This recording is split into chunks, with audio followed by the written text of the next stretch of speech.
여러분 안녕하십니까? 지역 뉴스는 CJB 아침 뉴스 시작하겠습니다. 김영환 지사와 윤건영 교육감이 도의회 정례회에서 내년도 예산에 관한 시정연설을 했습니다.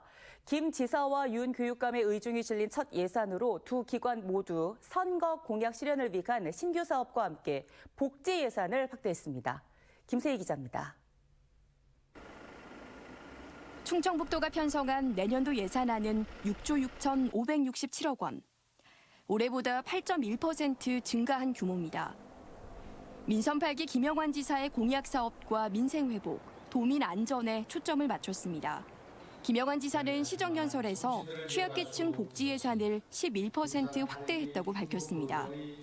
출산 육아수당과 감사효도비, 의료비 후불제가 대표적인 김영환표 복지 정책으로 전체 복지 예산은 2조 5,600억 원이 편성됐습니다. 관행적, 낭비적 사업들을 과감히 축소 폐지하는 고강도의 세출 구조 조정을 시행하였으며 우리 지방행정이 존재하는 이유는 보다 가까운 거리에서 도민들의 고통과 어려움을 헤아리는 데 있다고 생각합니다. 올해 첫 시행된 농업인 공익수당도 내년에 10만 원 증액되는 등 농림해양수산 분야도 전체 예산의 10% 가까이 차지하고 시설물 안전점검과 중대재해 예방교육 등 안전 분야 예산은 지난해 대비 13% 증액했습니다. 올해보다 17%가량 예산이 늘어난 충북교육청도 교육복지에 집중했습니다. 모든 학생에게 현장 체험 학습을 지원하고 저소득층 컴퓨터 구입 지원금을 2배로 확대하는 등 복지 분야에 3,480억 원을 편성해 가장 높은 비중을 뒀습니다. 여기에 윤건영 교육감 1호 공약 사항인 에듀테크 기반 진단평가 관련해서 214억 원, 미래인재 육성을 위한 고교 지원과 영재교육 지원에 500억 원이 넘는 예산을 편성하는 등 학력 향상과 수월성 교육 강화라는 기조도 분명히 있습니다. 결정적인 가르침과 능동적 배움 속에서 교육의 본질을 회복하고 첨단 시스템 구축과 학교 공간 혁신을 기반으로 학생 성장을 지원하는 미래 학교를 만들어 나갈 것입니다. 내년도 예산안은 도의회 상임위와 예결위 심의를 거쳐 오는 16일 최종 확정됩니다. CJB 김세희입니다. 민, 관, 학이 함께 교육활동을 마련하는 행복교육지구 사업과 관련해 청주시가 내년 예산을 절반가량 줄이겠다고 밝혔습니다. 돌봄부터 각종 체험 학습 등 다양한 교육 활동을 만들고 이끌어온 주민들은 일방적인 행정이라면서 반발하고 있습니다. 진기훈 기자입니다. 다양한 동물 탈을 쓰고 전래동화 수업에 열중인 아이들. 서예와 캘리그라피, 영어와 컴퓨터 수업 등 다양한 활동이 마련된 이 돌봄 교실은 4년째 행복교육지구 사업의 지원을 받아 운영되고 있습니다. 한 해 지원금 2천만 원으로 강사비와 재료비 등 각종 비용을 충당하고 있는데 청주시가 내년 사업 예산을 절반가량 줄이겠다는 소식에 걱정이 앞섭니다. 또 학교에 적응 못하는 아이들은 마을에서 받아야 되고 지금 전혀 알지도 못하는 아이들 한글 가르치면서 지금 한 사람 불러가지고서 그렇게 해서 가르쳐 나가서 적응하고 있는데 행복교육지구 사업은 지자체와 교육청이 예산을 절반씩 부담하는데 청주시가 올해 예산 11억 원에서 4억 원을 삭감한다고 밝히자 내년 교육청 예산도 똑같이 4억 원씩 줄어들 처지에 놓인 겁니다. 활동비라든지 그런 조만한 이런 재료 같은 거 이런 거라도 좀 공급을 받아야 되는데 그렇게 하다 보면 그런데 소요되는 비용 자체가 거의 없어진다고 보셔야 되니까.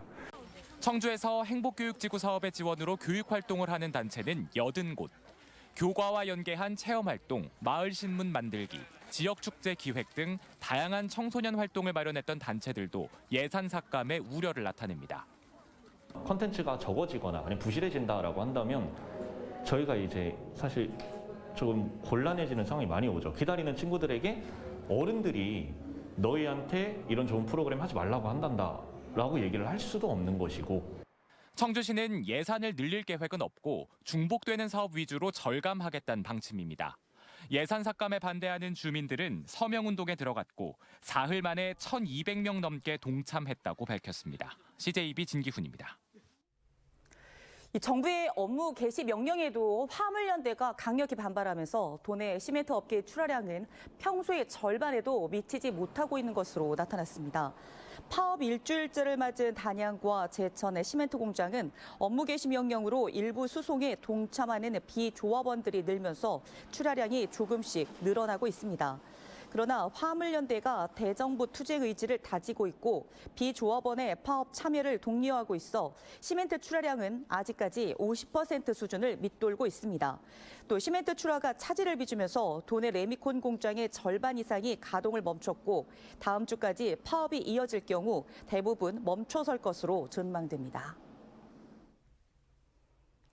충청북도가 산업통상자원부 주관 2022 투자유치 우수 지자체 평가에서 최우수 지자체로 선정됐습니다. 충북이 최우수 지자체에 오른 건 이번이 세 번째로 인센티브로 35억 5천만 원의 국비를 추가 확보하게 됐습니다.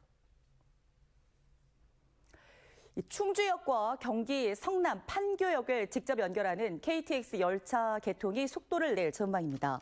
이종배 국회의원은 중부 내륙선 철도와 경강선 연결을 위한 다중 슬라이딩 형식의 혼용 승강장 안전문 개발이 완료됐다고 밝혔습니다.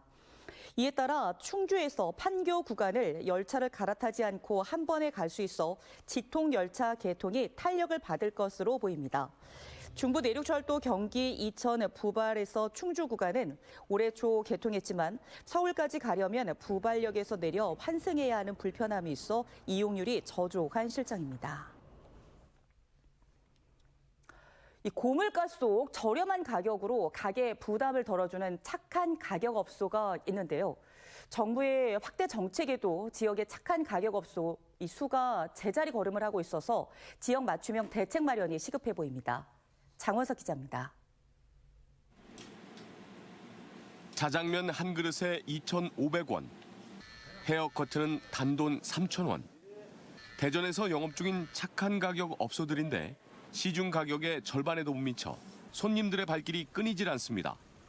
지금은 이제 건강은 허락하니까 우리 부부 둘 먹고 살고 또 주위 어려운 분들도 돕고. 현재 대전시의 착한 가격 업소는 355곳으로 1년 새 30% 늘었고 서구는 61%나 급등했습니다. 각 구마다 인센티브가 조금씩 차이가 나지만 물가 안정 기업 보상금과 노후시설 개선, 지역 화폐 사용 시 캐시백 등이 성과를 거둔 것으로 평가받고 있습니다. 이에 반해 청주시의 착한 가격 업소는 77곳으로 올 들어 단 4곳이 늘었을 뿐입니다. 실질적인 혜택이 없다 보니 업주들의 참여가 저조한 겁니다. 획기적인 대책이 필요하다는 지적에 따라 청주시는 내년 예산을 크게 늘려 업소당 86만 원 상당의 인센티브를 지급할 방침입니다.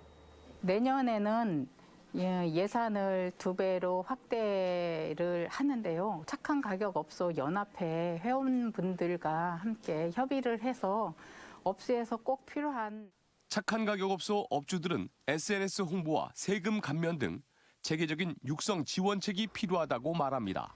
이식을 한다면 한 달에 한 번이라도들 찾아보고 전국에서 와갖고 먹고 갈 수 있도록 손님들이 왔을 때 그걸 안내할 수 있도록 고물가 속 물가 안정에 도움을 주는 착한 가격 업소를 늘리기 위한 지역 맞춤형 정책 발굴이 시급해졌습니다. CJB 장원석입니다. 여자 농구와 축구에 이어서 내년부터 청주에는 또 다른 프로 스포츠팀이 탄생을 앞두고 있습니다.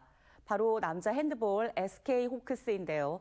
핸드볼 리그가 프로화를 앞두고 있는 가운데 마지막이 될 실업 리그에서 우승을 목표로 하고 있습니다. 이태현 기자입니다. 지난 2016년 창단해 2017년부터 청주에 둥지를 튼 남자 핸드볼 SK 호크스. 창단 첫 해부터 준우승을 차지하며 파란을 일으켰지만 지난 6시즌 동안 4번의 준우승만을 차지하며 아직까지 우승컵을 들어올리지는 못했습니다. 다른 시즌 전 시즌과 다 비교하자면은 유난히 조금 단합이 잘 되고 조금 분위기가 많이 올라온 상태입니다. 이번 시즌 전망은 그 어느 때보다 밝습니다. 지난 시즌 득점왕 이현식을 비롯해 창단 때부터 함께해온 94년생 주축 선수들의 기량이 절정으로 올라왔고 핸드볼팀 가운데 유일한 외국인 선수 튀르키예 출신의 유누스를 영입해 전력을 강화했습니다. 올해 전국체전에서 8시즌 연속 우승에 도전하는 두산을 꺾은 것도 기대감을 높이고 있습니다. 그 선수들이 지금 많이 성장을 했고 지금 능력도 많이 좋아졌고 그래서 올 시즌에는 꼭 한번 우승할 수 있도록. 내년 시즌부터 프로리그 전환을 앞두고 있는 만큼 마지막 실업리그가 될 이번 시즌 선수들은 유종의 미를 준비하고 있습니다. 코로나 이후 다시 시즌 모든 경기에서 관중 입장이 허용되는 것도 선수들에게 큰 힘이 되고 있습니다. 우승을 한 번도 못 봤기 때문에 정말 이 팀에서 실업리그 마지막이 될 수 있는데 우승을 할 수 있도록 정말 최선을 다하도록 하겠습니다. 원정 2경기가 치러진 현재 SK호크스의 성적은 1승 1패. 팀당 20경기를 치르는 이번 시즌 청주에서는 6경기가 펼쳐지는 가운데 이번 주 토요일 저녁 6시 청주 SK호크스 아레나에서는 홈 개막전이 펼쳐집니다. CJB 이태현입니다. 이 도내 택지 개발 가운데 가장 큰 규모인 청주 동남지구 택지 개발 사업이 이달 완료될 예정입니다. LH가 청주시 용정동, 용암동, 방서동 일원 207만여 제곱미터 부지에 9,865억 원을 들여 조성한 동남지구는 국민 주거생활 안정을 위해 추진된 대규모 공영개발 사업으로 주택 14,000여 세대와 상업시설, 학교 등이 조성됐습니다. 충주 세계무술공원의 새 이름이 탄금공원으로 확정됐습니다. 조기령 충주시장은 기자간담회를 통해 세계무술공원의 새 명칭을 공모한 결과 탄금공원으로 제안한 시민이 많았다고 밝혔습니다. 이에 따라 내년 1월부터 탄금공원으로 불릴 수 있도록 표지판 변경 등을 진행할 것이라고 덧붙였습니다. 대한적십자사 충북지사가 오늘부터 2달간 2023년도 적십자 회비 모금 캠페인을 진행합니다. 이번 모금 목표액은 지난해보다 13.9% 감소한 12억 600만 원으로 ATM 기기와 인터넷 뱅킹 등을 통해 전 국민이 자율적으로 납부할 수 있습니다.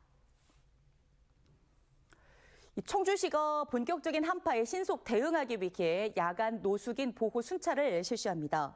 시는 내년 2월까지 4개 구청에 25개 순찰조를 편성해 공원과 공중 화장실 등 노숙인 거점 지역을 순찰하고 응급 구호 활동에 나설 것이라고 밝혔습니다. 청주시 문암 생태공원 반려견 놀이터가 시설 재정비를 마치고 오늘 개장합니다.